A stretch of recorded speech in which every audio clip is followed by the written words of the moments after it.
Hello viewers, my name is Brendan Wagner and welcome to my presentation on the cultural dimensions of the United States. The first topic I'd like to talk about is the idea of individualism in American society.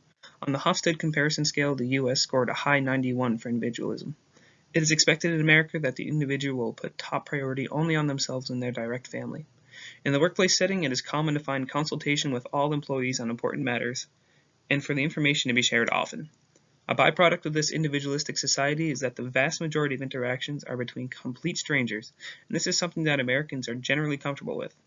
Americans also greatly value the idea of equality for all, an ideology that leads to America being a rather even playing field for success. Speaking of success, that leads me into my next topic of masculinity in American culture. The United States scores a 62 in this category, showing that American culture is generally more masculine compared to other countries.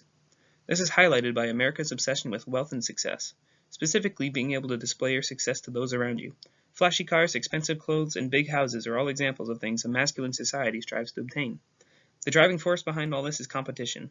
The battle to the top has always been integral to the American way of life, and great value is assigned to the individual grinds we all undertake on our journey to rise up the social ladder. On the power distance scale, America scored a 40. This is a low score, symbolizing that the playing field for American citizens is relatively level. We all have our own opportunities to create and seize success.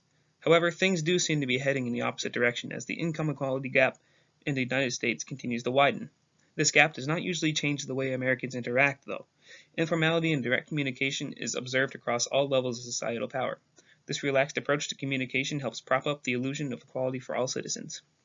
The final score for the United States is the score of 46 in uncertainty avoidance.